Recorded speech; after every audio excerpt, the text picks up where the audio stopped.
Hey, and welcome to the podcast. We're so excited to be in studio and chatting to you. So, Gareth, well done on Comrades and happy Father's Day. Oh, thank you. So much has happened, since we were last with you guys on the podcast.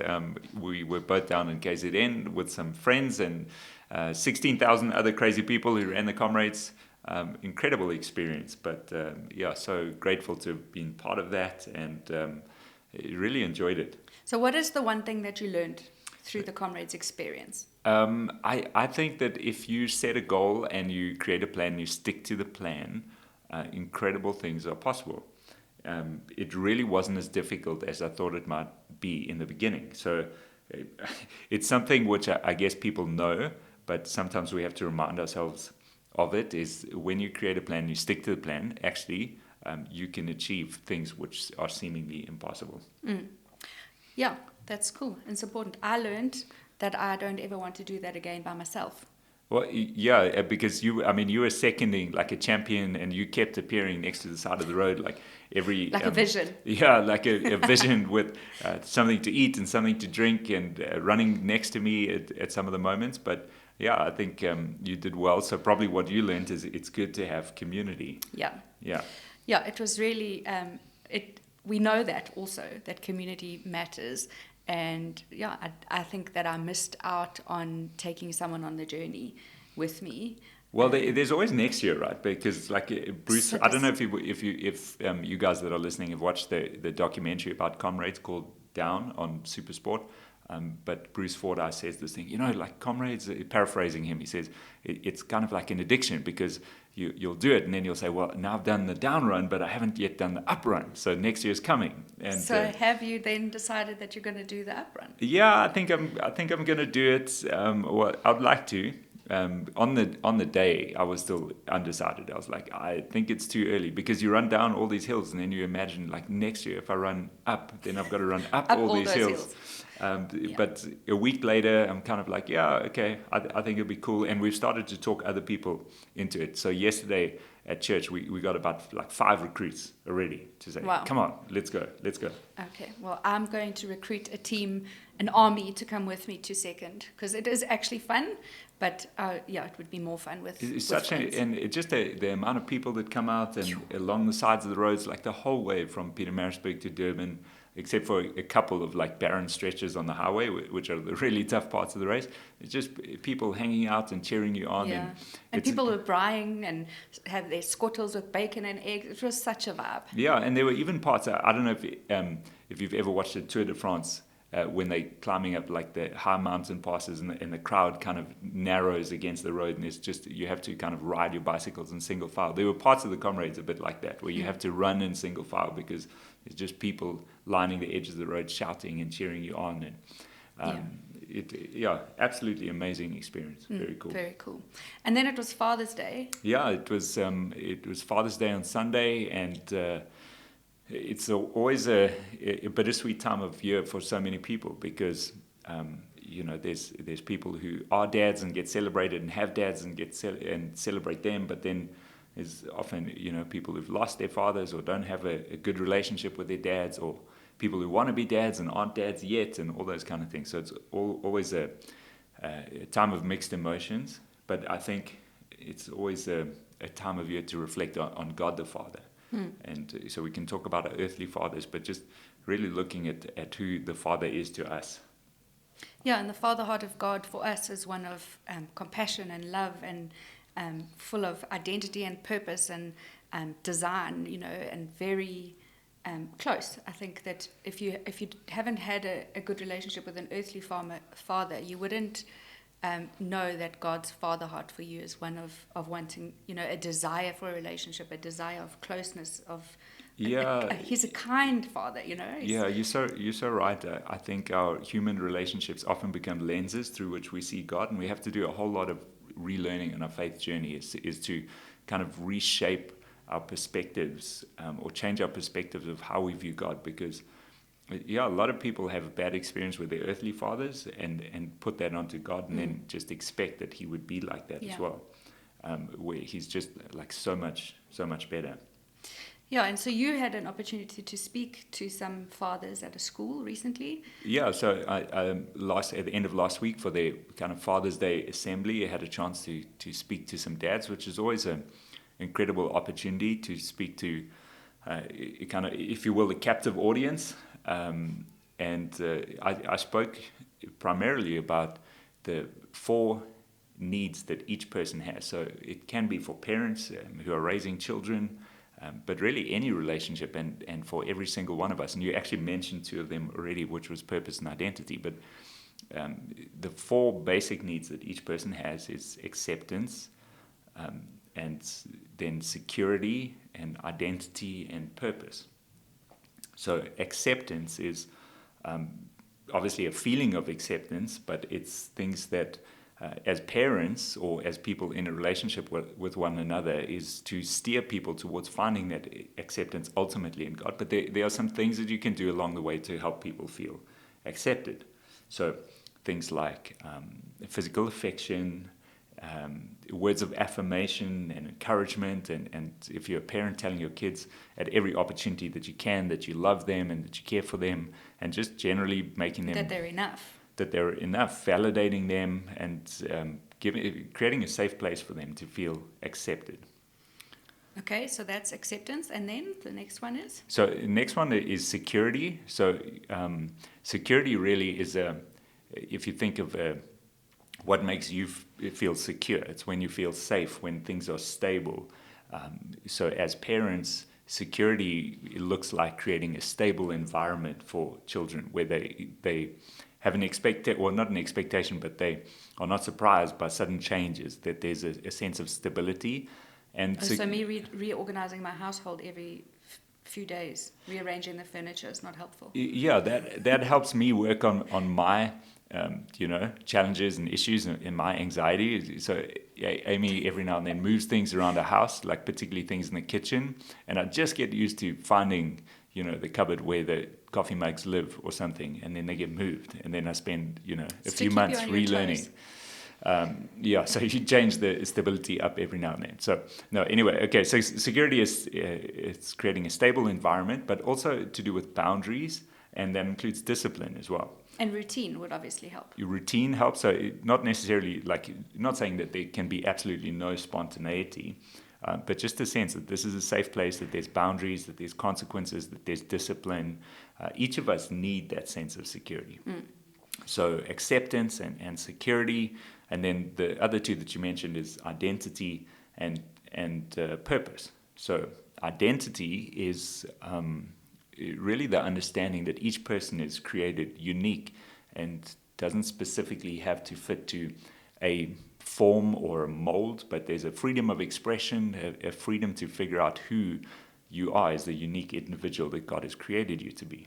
So not expecting that our children would fit in a specific mold, but allowing them to find who they are. So, for example, like James wasn't sure that he wanted to be a runner, but now he's exploring that and is finding that he's enjoying it. Yeah. Instead of us telling him that he should run. And I think that can be, that you can see that in stories over generations. It's like, well, this is what I do because this is what my dad did, and that's what my grandfather before me did, or this is the school that I went to because they went there. And those generational things can become, in some ways they can be helpful, but they can also be a little restrictive. Yeah. Perhaps someone really doesn't want to be whatever their parents were in terms of vocation or something, and a parenting role is to help your children discover what their identity is rather than force something upon them. Yeah, so creating opportunities and a safe place for them to try different things. Yeah. Although I do believe that if they're going to commit to something, they must commit for a time, not... Yeah, it's kind of the idea of like finishing what you started. Yes. If you're going to try this out or try that out, then see it through. Yeah. Yes. Okay, and then the last one was purpose. The last one is purpose, and I think that's a question that all of us wrestle with at some point. Is what on earth am I here for? Like, what is the meaning of life? Why am I here? What am I supposed to do with my life? How do I figure out what that is? And as a parenting role is to help your children discover that, to figure out like what is their purpose, and not to dictate what you think their purpose should be, but really in God by the leading of the Holy Spirit to help them discover or at least reaffirm that they are created on purpose for a purpose. Yeah. Yeah, it was so interesting. The teenagers preached at church yesterday, and just hearing them and some of their struggles and their testimonies of that thing, the identity and purpose thing, of how crucial those things have been to them. And one of them even said, "I didn't know that I was fearfully and wonderfully made by God. Yeah. I didn't understand that." Yeah. And that we get to give them that. We get to remind them that God created them on purpose for a purpose all the time.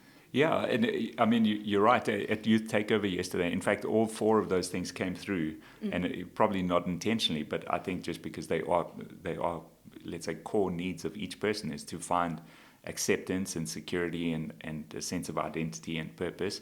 And some of them shared about, the driving need to be accepted, behaving in a certain way so that they would be accepted or feel like that they are enough, that there would be some stability. We heard a few stories about, dysfunctional home environments and broken homes and those kind of things, and a desire and a need for security, and suddenly finding that amongst community and people, and then identity and purpose as well. Yeah, they spoke so well. Just sharing their stories was an incredibly powerful thing, and I think that it can speak to people of any age. It's not just a teenage thing. Yeah, I mean, if the speakers were between the ages of 14 and 18, and just absolutely incredible challenges that they are navigating. And someone shared before, is what Paul wrote to Timothy is, don't let anyone despise you because of your age.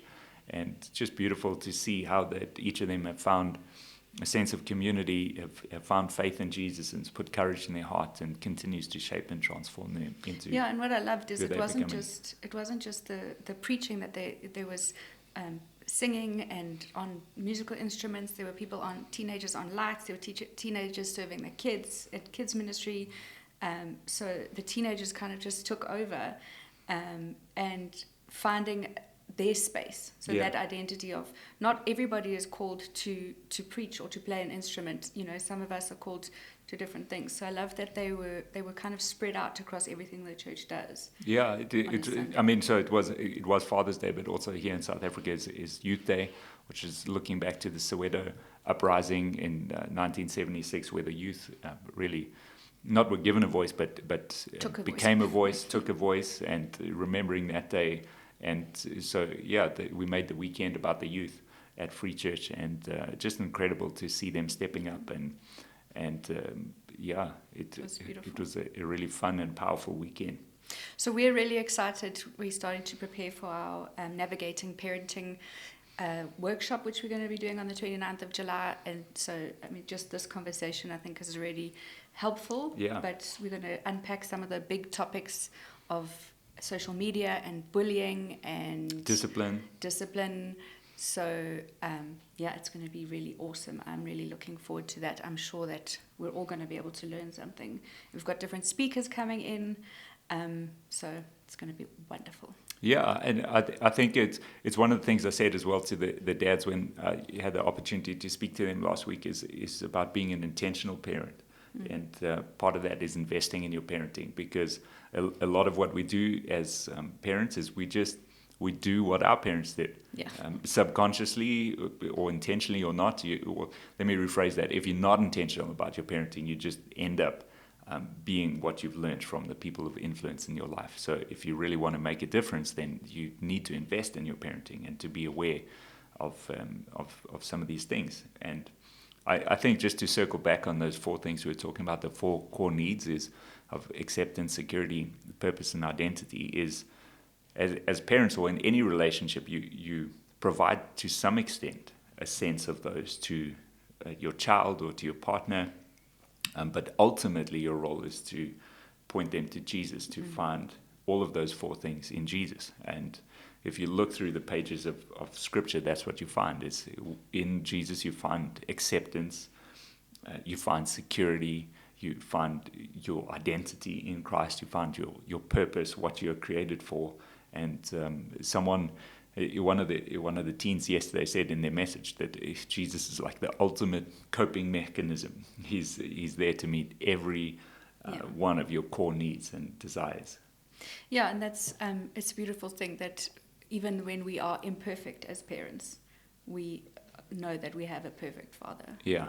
So there's grace, and we can keep pointing our kids towards the perfect Father, even in our imperfections. Yeah, absolutely. So that's Navigating Parenting coming up on 29th of July. You can check on the Free Church website and find the link to get yourself a ticket. Yeah, Tickets are free, but there are limited seats for it, so I And we've encourage you to spread get the one of word those. into some of the local schools. So get your ticket early because we might run out of space. Yeah, yeah. And then one last thing that's coming up is on 29th of June, which is next week, Thursday. We are having an evening at Free Church called parakaleo, which is actually a Greek word. It sounds like it should be served with tzatziki or something, but really what it means is to strengthen, to encourage, to call alongside. And it's a word that in the New Testament, whenever you see the English word of comfort or encouragement, it's usually the Greek word parakaleo. And that evening is about praying together and just encouraging and strengthening. Food, there will be food. And of course there will be food. There's always food because there's community and food kind of just go together. Yeah.